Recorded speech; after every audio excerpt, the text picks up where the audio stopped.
दोस्तों, सुमित नाम का एक पुलिस कांस्टेबल होता है जिसकी उम्र महज 25 साल के करीब थी। यह एक 6 फुट लंबा हट्टा-कट्टा लड़का था।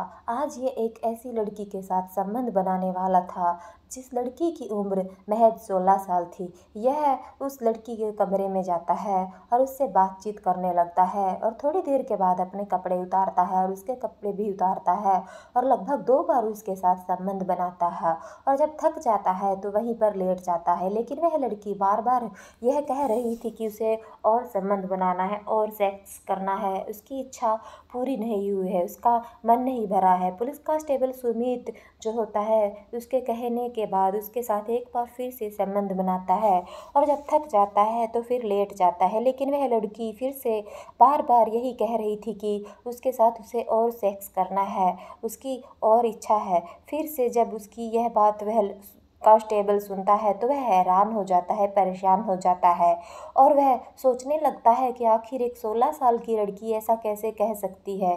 फिर वो जैसे तैसे करके उसको समझा देता है और सुला देता है। फिर अगले दिन जब सुबह होती है तो वह नहा धोकर पुलिस स्टेशन पहुंच जाता है और यही सोचने लगता है कि आखिर एक 16 साल की लड़की की इच्छा कैसे हो सकती है इतने ज़्यादा सेक्स करने की, आखिर इसका राज क्या है। फिर इस साथियों इसी सोच विचार में शाम हो जाती है। शाम के समय यह अपने घर पे आता है, फिर खाना पीना खाता है और रात के 10 बजे के करीब फिर से उस लड़की के साथ संबंध बनाने लगता है। लगभग 2-3 बार उसके साथ संबंध बनाने, सेक्स करने के बाद जब वह थक जाता है तो वह फिर से सो जाता है। लेकिन वह लड़की फिर बार-बार यही कह रही थी कि उसे और संबंध बनाना है, उसके साथ और सोना है, उसकी इच्छा है। और जब पुलिस कांस्टेबल सुमित का दिमाग वह ठनक जाता है और वह सोचने लगता है कि आखिर इसका राज क्या है, पूरा मामला क्या है। फिर दोस्तों जैसे तैसे करके वह उसको फिर से समझा देता है और सुला देता है। फिर अगले दिन जब सुबह होती है तो वह नहा के तैयार होके उस लड़की के घर पर चला जाता है, उसके माता पिता के घर पर चला जाता है और उनको पूरी कहानी बताता है कि मैं आपकी लड़की के साथ कितनी भी बार संबंध बना लूँ लेकिन उसकी इच्छा और ज़्यादा होती है, उसको काम वासना और ज़्यादा होती है, आखिर इसका राज क्या है। फिर लड़की का पिता उस लड़के को एक ऐसी कहानी बताता है कि एक ऐसे राज के बारे में बताता है। जब पुलिस कांस्टेबल सुमित उस राज के बारे में सुनता है तो उसके पैरों के नीचे की ज़मीन खिसक जाती है, उसके होश उड़ जाते हैं। दोस्तों आखिर यह राज क्या था? आप इसके बारे में जानोगे तो आपके भी होश उड़ जाएंगे, आप भी दंग रह जाओगे। यह सोचने पर मजबूर हो जाओगे कि एक माता पिता अपनी 16 साल की बेटी के साथ ऐसा कैसे कर सकते हैं। इसीलिए इस कहानी में आप अंत तक बने रहिएगा क्योंकि इस कहानी से आपको एक बहुत बड़ी सीख मिलने वाली है।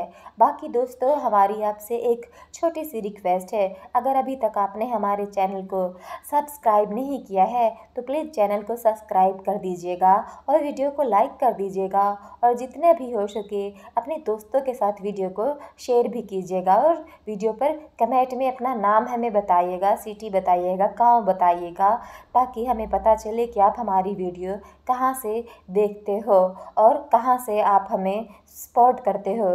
कहानी में आखिर पूरा मामला क्या है दरअसल साथियों, इस कहानी की शुरुआत होती है बिहार के मलपुर गांव से, जहां पर मनदीप नाम का व्यक्ति अपने परिवार के साथ रहता था। मनदीप की 5 बेटी थी, इसका कोई बेटा नहीं था।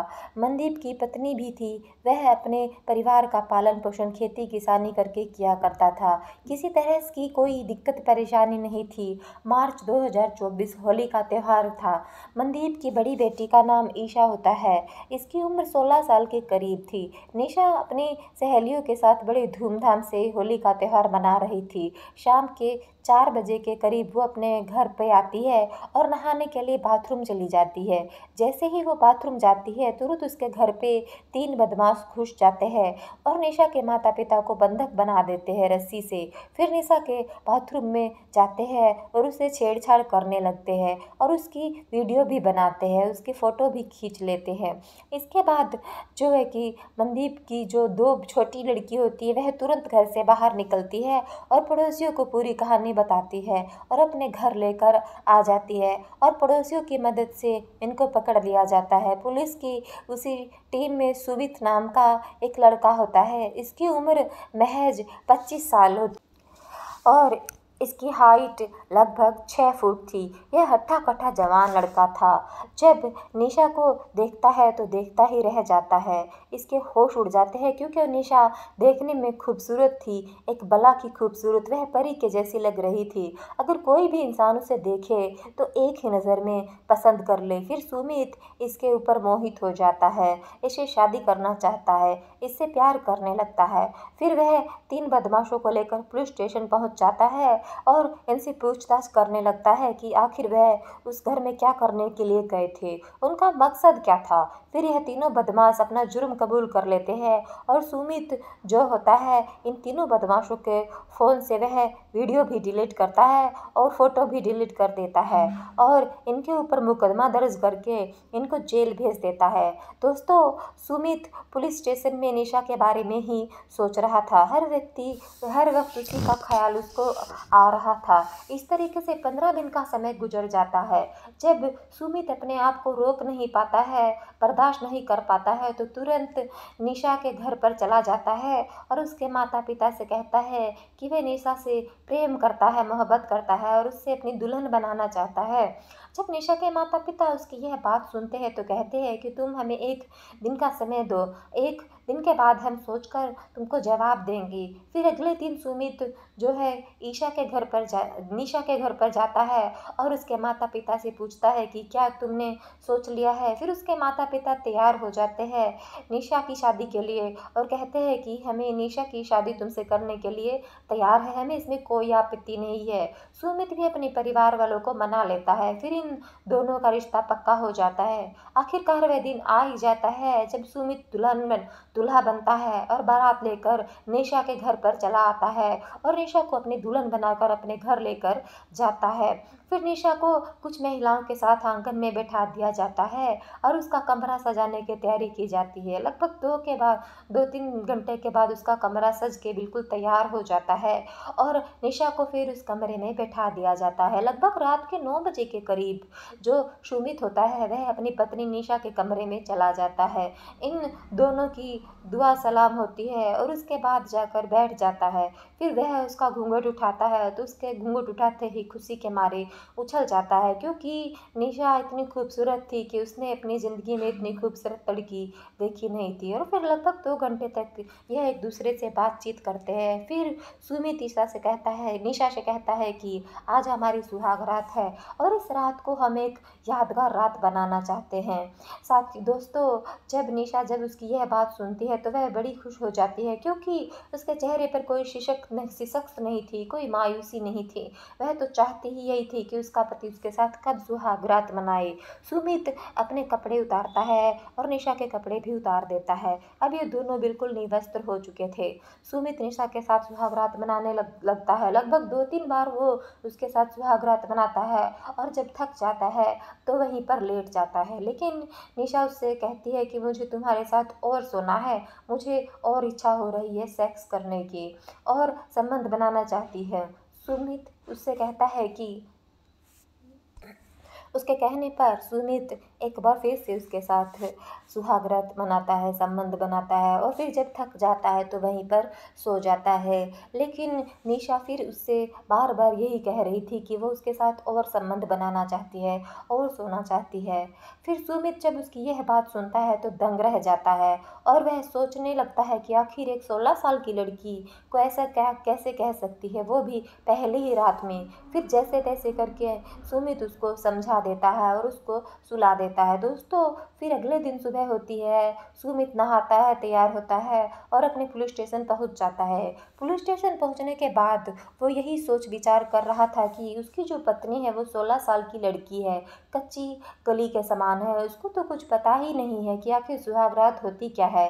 लेकिन एक 16 साल की लड़की ऐसा कैसे कह सकती है कि उसकी इच्छा और हो रही है, उसको मन कर रहा है और सेक्स करने का। इसी सोच विचार में दोस्तों शाम हो जाती है और फिर शाम के समय यह अपने घर पे आता है, खाना पीना खाता है और रात के 10 बजे के करीब वह अपनी पत्नी निशा के कमरे में चला जाता है। फिर लगभग 2-3 बार उसके साथ सेक्स करता है और जब थक जाता है तो वह वहाँ पर सो जाता है। निशा उससे बार बार यही कह रही थी कि उसका मन नहीं भरा है और उसको और ज़्यादा सेक्स करना है। अब सुमित उसकी यह बात सुनता है तो वह दंग रह जाता है, उसके होश उड़ जाते हैं और वह यह सोचने लगता है कि आखिर इसका राज क्या है, पूरा मामला क्या है। वह यही सोच विचार कर रहा था कि इस राज को वह पता कैसे लगाए। इस विचार में दोस्तों वह अपनी पत्नी को समझाता है और सुला देता है और खुद भी सो जाता है। दोस्तों इसी तरीके से लगभग 5 दिन का समय गुजर जाता है। एक दिन सुमित अपने पुलिस स्टेशन जाने के लिए तैयार हो रहा था। वह अचानक अपने कमरे में एक टेबल पर दवाई रखी हुई देखता है और सोचता है कि यह दवाई तो मैं कभी लाया ही नहीं था, यह दवाई किसकी है। फिर वह चुपके से वह दवाई उठाता है और अपनी जेब में डाल लेता है और पुलिस स्टेशन पहुंच जाता है। पुलिस स्टेशन में उसको जब थोड़ा सा समय मिलता है तो नज़दीक के एक हॉस्पिटल जाता है और वहाँ के डॉक्टर से जाकर मिलता है। उसको वह दवाई दिखाता है और यह पूछने लगता है कि आखिर इस दवाई का काम क्या है। फिर वह डॉक्टर जब जब यह दवाई देखते हैं तो दंग रह जाते हैं और सुमित को पूरी कहानी बताते हैं और कहते हैं कि यह दवाई शक्तिवर्धक दवाई है, हार्मोन्स बढ़ाने वाली दवाई है। यह दवाई कम उम्र की लड़कियों को खिलाई जाती है ताकि कम उम्र में उनका शरीर विकसित हो जाए, बड़ा हो जाए। यह दवाई ज़्यादातर कोठों पर इस्तेमाल की जाती है। जब सुमित डॉक्टर की यह बात सुनता है तो दंग रह जाता है, उसके होश उड़ जाते हैं और वह उस दवाई को लेकर अपने घर पर आता है। और दोस्तों सुमित को जो अब पूरी कहानी समझ में आ चुकी थी कि निशा उसके साथ संबंध बनाने के लिए बार बार क्यों कहती थी, क्योंकि उसकी इच्छा कर होती थी, क्यों वह इन गोलियों को इस्तेमाल करती थी। आखिर निशा ही इन गोलियों को इस्तेमाल करती थी तो आखिर क्यों करती थी, क्या कारण रहा होगा, आखिर इसकी वजह क्या है, क्या इसका राज है। अब वो इस राज का पता लगाना चाहता था और पूरे तरीके से वह इसके लिए कोशिश करने लगता है। दोस्तों सुमित एक दिन समय निकालता है और अपने ससुराल चला जाता है, यानी कि निशा के माता पिता के घर पर चला जाता है और उनसे जाकर कहता है कि जब भी मैं आपकी बेटी के साथ संबंध बनाता हूँ तो उसकी इच्छा और होती है, उसकी इच्छा ख़त्म ही नहीं होती। आखिर इसका राज क्या है, इस राज को जानने के लिए ही मैं यहाँ पर आया हूँ। फिर निशा के पिता मनदीप उसकी यह बात सुनते हैं और कहते हैं कि बेटा जैसा तुम समझ रहे हो ऐसा नहीं है।